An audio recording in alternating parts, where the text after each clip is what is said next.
Chegado o século XXI, a questão do negro permanece no Brasil praticamente inalterada e, em alguns aspectos, até retrocedida em relação ao início do século XX. Por culpa de um processo abolicionista que não adotou medidas posteriores que assegurassem aos ex-escravos e seus descendentes como um todo o direito à plena cidadania, a sociedade brasileira engendrou o seu maior problema. Enciclopédia Brasileira da Diáspora Africana é o livro do Ciência e Letras de hoje. Um programa resultado da parceria entre o Canal Saúde e a Editora Fiocruz.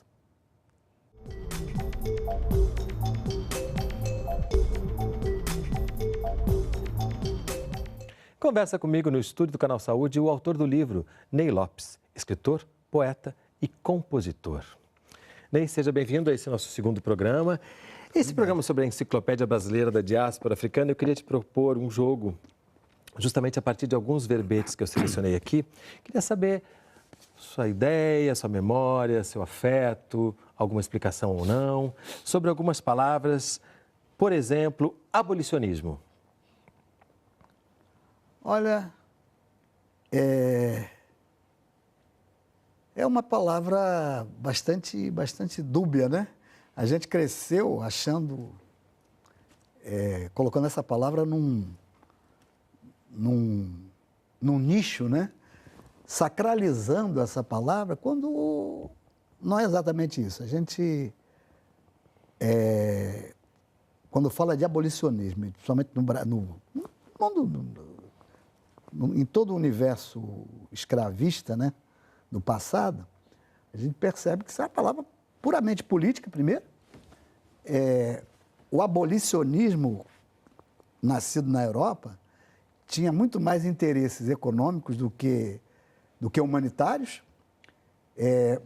A escravidão chegou um momento em que esgotou as possibilidades econômicas dos países, das grandes potências. A escravidão começou a ser algo prejudicial, né? Não lucrativo. Então, acabou-se por isso. Então, a gente cresceu achando que foi uma coisa humanitária. Não, os escravos foram libertos, etc. e tal. E no Brasil, então, isso foi ainda mais dramático, né? No sentido em que se teve uma lei que pôs fim ao escravismo, né? Chamada Lei Áurea de Ouro, que apenas num artigo ela resumiu a questão, fica decretada a abolição da escravatura no Brasil. Só isso. Não se tomou nenhuma providência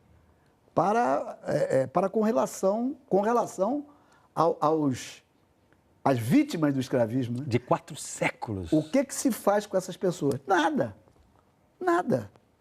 O que se faz com essas pessoas é começar a trazer imigrantes europeus, levantinos para cá, para tirar... Não tenho nada contra os que vieram, né? Muito pelo contrário, vieram, mas tenho contra quem criou essas políticas que são o grande problema do Brasil até hoje. Né? Ação afirmativa. É uma expressão também muito pouco entendida, né? Você tem uma metáfora que eu ouvi uma vez, se não me engano, foi do nosso grande líder Abdias Nascimento, dizendo o seguinte: você tem uma corrida, né? Uma disputa de velocidade entre uma pessoa que tem problemas físicos, etc. e tal, com uma que esteja absolutamente sã do seu organismo. Você não pode você não pode imaginar que essa corrida seja igualitária, né? Você tem que conceder alguma vantagem àquele que já entrou na corrida com desvantagem. É uma metáfora. Mas eu vejo uma outra metáfora, que não é uma metáfora, é uma coisa concreta, em termos físicos, que em toda corrida, qualquer corrida atlética, né? As pistas não Sim. tem um desenho. Quem está na parte mais fechada fica mais atrás, porque vai ter menos percurso, né? Vai ser mais rápida. Essa é a grande definição gráfica da ação afirmativa. É isso. Axé. Força. Uma palavra também que acabou virando cumprimento, né? Virou desejo de bons resultados, etc. Tal. É uma palavra de uma das línguas africanas que mais uma das que mais contribuíram, mas não foi a que mais contribuiu, significando força não no sentido físico. Iorubá é a língua, uma língua falada na África Ocidental, mais especificamente na Nigéria e um pouquinho no Benin, que é do lado, significando força espiritual, dignidade, força, ao contrário da força física, que chama Agbara. Bantus. Um importantíssimo contingente, um contingente etnolinguístico, não é uma etnia, é um grande contingente de povos que falam línguas aparentadas. O Banto é alguém que fala uma língua, que pode ser o Quimbundo, Umbundo, Kikongo, Lingala, Swahili, uma infinidade delas que tem como núcleo originador uma língua que ninguém conheceu quem falasse essa língua, ninguém do nosso tempo conheceu, e nenhum linguista conheceu, porque ela deixou de ser, ela morreu antes de ser estudada, mas deixou suas ramificações. Essas línguas que eu acabei de rapidamente enunciar agora, elas são línguas de uma vastidão do universo linguístico africano. E os povos falantes dessas línguas são os nossos ancestrais esquecidos, porque mais de 2/3 dos trabalhadores africanos que compuseram o grande mapa da diáspora, não só nas Américas, quanto na Europa, quanto provém dessa origem. Então, é fácil você comprovar a importância. Os ritmos, os gêneros musicais das Américas, pelo menos nos nomes, e pelo nome você identifica a origem, todos têm origem no universo banto. Samba, rumba, mambo, tango, conga, tudo isso é banto. Então, a cultura afro-americana das Américas, africana que se desenvolveu nas Américas, é uma cultura dos povos bantus, sem dúvida, porque 2/3 dos que vieram para cá como escravos pertencem a essa etnicidade. Então, muito importante essa palavra. Candeia. Candei? Candeia. Candeia? Sambista. Ah, Candeia. Candeia, Antônio Candeia, ele foi o Antônio Candeia Filho. Profeticamente, né, ele foi uma luz dentro do universo do samba, se rebelou contra as transformações predatórias que começaram a acontecer no universo do samba, principalmente a partir da década de 70, criou uma organização que não chegou floresceu, mas não chegou a render os frutos que poderia ter rendido, da qual eu tive a honra de participar.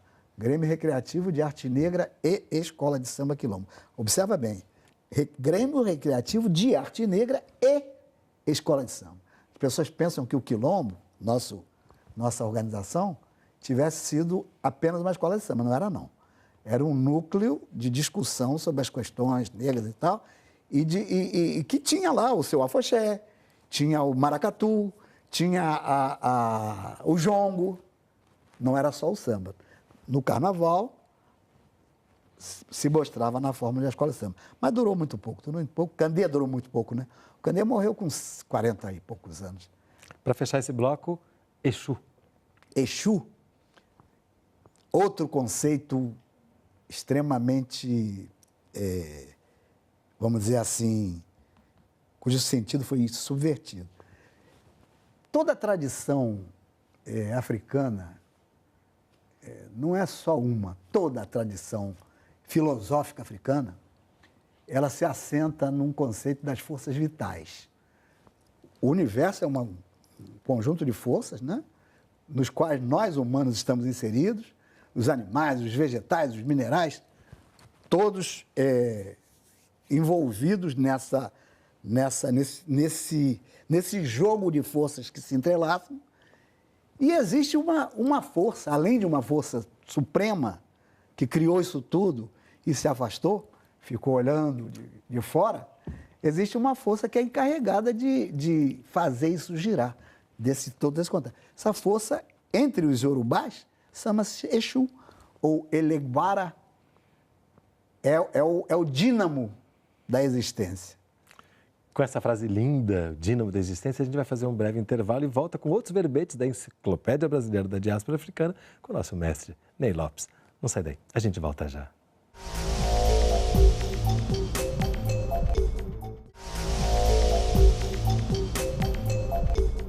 Ciência e Letras está de volta conversando sobre o livro Enciclopédia Brasileira da Diáspora Africana. Comigo, no estúdio do Canal Saúde, o autor do livro, o escritor, compositor, poeta Ney Lopes. Já passamos pelo A, pelo B, pelo C, pelo D, pelo E, mas pulamos um dicionário literário afro-americano, que é um afro-brasileiro, que é um outro livro seu importante da gente falar aqui, né? Porque você traz aqui não só os escritores, os autores, mas também os personagens negros, né? E nesses personagens, quer dizer, a gente repertoriando os autores, a gente observa que teve muito escritor importante na literatura brasileira que não teve a sua face... Devidamente, com a cor devida, né? Sua face afro-originada, né? Não teve essa face revelada. Muitos descendentes africanos importantes. A literatura brasileira, a base dessa literatura, os primeiros, os construtores, né, dos alicerces, todos eram afrodescendentes. Machado de Assis, que todo mundo sabe. Gonçalves Dias, que pouca gente sabe. Lima Barreto, que agora finalmente estão trazendo ele para o lugar devido. Mas no século XVIII, no ambiente da Inconfidência Mineira, que nasceu aquela poesia dos Árcades, né? aqueles neoclássicos, etc. e tal, boa parte deles eram afrodescendentes também. Alvarenga Peixoto, alguns envolvidos na Inconfidência Mineira, quer dizer, muita gente. Eu tive cuidado de levantar, está aí nesse dicionário, os membros da Academia Brasileira de Letras que são citados em algumas referências como de origem africana. Origem, às vezes, remota, mas tinha origem. Isso não era explicitado porque como a gente já falou aqui, era uma marca infamante.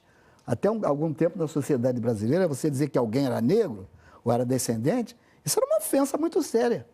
Eu me lembro que um livro sobre uma importante figura do jornalismo brasileiro, um dos fundadores do moderno jornalismo brasileiro, uma polêmica com Assis Chateaubriand, que era um seu concorrente, isso está no livro. O Assis Chateaubriand, quando se referia a eles, dizia fulano de tal, o africano, para jogar sobre ele alguma coisa que o próprio Assis Chateaubriand achava que era infamante. Voltando às nossas letras, agora já estamos na letra G, Gonzalez. Lélia Gonzalez. Lélia Gonzalez. Lélia Gonzalez é uma das grandes figuras, talvez a primeira mulher negra assim, militante, né? E reconhecidamente competente no ramo da antropologia, né? Griot. Bonita essa palavra, que eu tenho impressão, tem gente que pensa que é africana, eu acho que não é. Porque eu já busquei em vários dicionários de línguas africanas que eu frequento, eu não vi essa palavra. Tem nos dicionários africanos. O griot, o que é um griot? O griot é o tradicionalista de um determinado grupo social, ligado à aristocracia. Geralmente é aquele cara que canta as glórias do rei, né? Canta a genealogia do rei, sempre puxando para as coisas mais importantes, e faz outras coisas, ele diverte também. O griot é o poeta, é o cantor, é o instrumentista e é o historiador também dessas comunidades.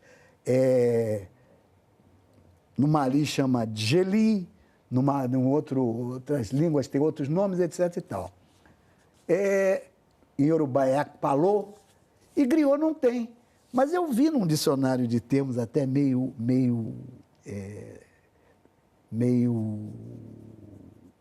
não feceninos, nem obsceno, nada disso. Mas de termos infamantes, como dizer assim, tem uma possibilidade dessa palavra vir do baixo mundo francês. De onde vem bafon também. Exatamente, exatamente. Mas o griot é muito importante, né? Ele é o sustentáculo histórico de muitas comunidades, né? Ele mantém vivo o passado do seu grupo cultural. De certa forma, muitos dos nossos sambistas mais antigos, aqueles que... citar um exemplo, o Monarco da Portela, que é um dos poucos contemporâneos, né, daquela época da fundação, das primeiras escolas, e ele tem muito cuidado em contar o que aconteceu naquele tempo. No Acadêmico Salgueiro tem uma grande figura, ainda viva, seu Djalma Costa, vulgo conhecido como Djalma Sabiá, com quase 90 anos, é um griot da comunidade salgueirense. Então, é a palavra importante, o griot. Haiti. República do Haiti. Olha, o Haiti é um país cuja história é muito importante. O Haiti foi o primeiro país nas Américas a se libertar do colonialismo europeu. Libertou-se da França, a França de Napoleão, venceu a França, uma guerra, e se todo mundo, por causa disso, o mundo inteiro virou as costas para o Haiti. Todo mundo tinha medo de que as outras sociedades coloniais americanas seguissem o mesmo exemplo do Haiti. Havia um crime na época, um crime político, né? Um tipo de tipificação de uma subversão política, que era o haitianismo. Fulano foi preso acusado de haitianismo. O que é haitianismo? Conspirar contra a ordem colonial. Então, o Haiti é extremamente importante. É um país que tem uma cultura... praticou, exercitou uma cultura literária, uma cultura artística muito importante num determinado momento de sua história. É um país que tem uma estrutura filosófica baseada na religião tradicional africana, uma religião estigmatizada pelos interesses políticos, né? O voodoo do Haiti, que tem uma origem no atual Benin, no antigo Dahomey, principalmente, além de Angola, também tem uma participação na composição do voodoo, não é uma religião de feitiçaria. Isso tudo foi feito pelo cinema americano para divulgar essa... Hollywood, também difamando, né? Pelas histórias em quadrinhos, né? Toda uma estrutura para difamar. Então, existe todo um posicionamento político adverso ao Haiti. E o Haiti hoje é um país com muita carência, muita tristeza, muita infelicidade, mas que ainda tem muita coisa boa para se ver no Haiti. Iorubás. Também interessante, que é uma uma definição polêmica também, né? Até o colonialismo inglês chegar lá, na atual Nigéria, África Ocidental, não havia um povo iorubá. Eram vários povos, né? Vizinhos, com afinidades culturais e principalmente linguísticas, falavam todos a variante de uma língua que não se chamava iorubá. Naquela época eu não sei nem como é que se chamava, mas não se chamava. E quem organizou esse povo desse jeito, juntou e, né, acomodou até determinadas rivalidades, foram os colonialistas. Os mesmos colonialistas que deram à Nigéria esse nome Nigéria, que não tinha. Não havia um nome para o país que hoje se chama Nigéria. Você vê como é que esse colonialismo europeu, que dividiu a África entre os poderes, entre as potências europeias, com um mapa em cima de uma mesa. Conferência de Berlim. Conferência de Berlim. Esse pedaço é teu, esse pedaço é teu. Aqui estava, lá em cima está a Inglaterra, no Egito, e com um pedaço também aqui na África do Sul, na atual África do Sul. Portugal queria um pedaço aqui no meio. Para juntar Angola com Moçambique e fazer uma... Exatamente. A Inglaterra não deixou. Se Portugal junta Angola com Moçambique, a Inglaterra não ia poder dominar Nesse sentido. O eixo todo. Né? Então, é uma sequência de covardias, de manipulações. Por isso é que eu estudo história. Eu não ensino história, não sou professor.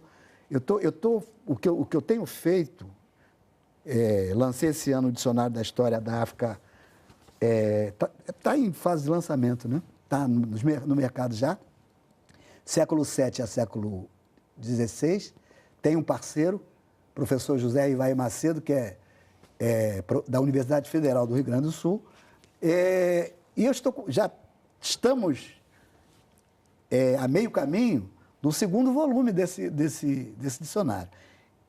Esse período focalizado nesse primeiro volume é o período em que os árabes chegam lá, o islamismo chega na África até a chegada dos primeiros europeus, que são os portugueses. Quer dizer, aí ainda houve uma correlação, até aí, ainda houve uma correlação de forças mais ou menos equilibrada, né?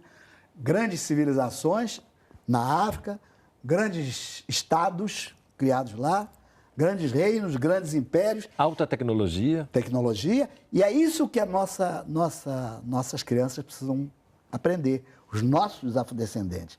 O meu querido e saudoso amigo Joel Rufino dos Santos, um dos maiores intelectuais brasileiros da contemporaneidade, falecido há menos de 2 anos, ele dizia para mim: Ney, você não pode... Ele era professor de história, de sala de aula, né? Você não pode imaginar a dificuldade de se ensinar história da África a um afrodescendente, criança ou adolescente, porque parte-se da escravidão para ensinar a África. Então, uma rejeição imediata. Eu não quero saber a história de um ancestral meu que foi escravo. Então, vamos contar essa história de onde foi, para saber que antes da escravidão houve civilizações extremamente importantes, havia uma correlação de forças equilibrada entre os estados africanos e os estados europeus, que depois se tornaram potência. A Europa não era tão unificada como ficou depois, era da mesma forma, eram povos habitando um mesmo território, mas se digladiando também. Havia uma semelhança muito grande entre um continente e outro.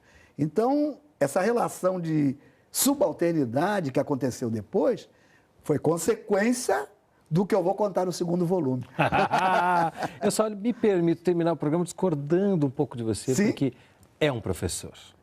É um professor e a gente acabou de ter uma pequena amostra disso, porque nessa enciclopédia existem milhares de verbetes. A gente passou por alguns deles aqui, mas já pôde ver a beleza que é essa história, que precisa cada vez ser mais contada. Exatamente o que eu queria dizer, para sair dessa do professor, é que eu fui um péssimo aluno de história. Mas aquela história também, né, que a gente aprendia. Não sei se a deficiência era minha ou era dos currículos. Quando eu tive necessidade de entender, foi ficando tudo mais fácil, né? O quebra-cabeças se compondo, mas escrevendo. Então, eu estou escrevendo para mim, eu estou aprendendo muita coisa. Aos 75 anos de idade, eu estou aprendendo história da África, que é uma beleza. E eu quero socializar esse conhecimento, né? Deixar esse conhecimento aí para... E a minha tarefa tem sido essa. Parabéns. Com muito prazer. E te agradeço aí. Parabéns pelos 75 anos, pela obra, pelos sambas, pelos livros, pelas obras de referência, pela ficção, pela poesia, por tudo isso que você nos presenteia cotidianamente. Muito obrigado. Obrigadíssimo pela presença aqui. Obrigado a você pela oportunidade de estar desabafando aqui dessa forma. O programa Ciência e Letras é resultado de uma parceria entre o Canal Saúde e a Editora Fiocruz. Se você quiser entrar em contato conosco, mandar sua crítica ou sugestão de leitura, nosso endereço eletrônico é canalsaude.fiocruz.br ou então acesse a nossa página no Facebook. A gente se vê no próximo programa. Até lá! Para entrar em contato com a Editora Fiocruz, acesse www.fiocruz.br/editora ou ligue para 21 3882 9007.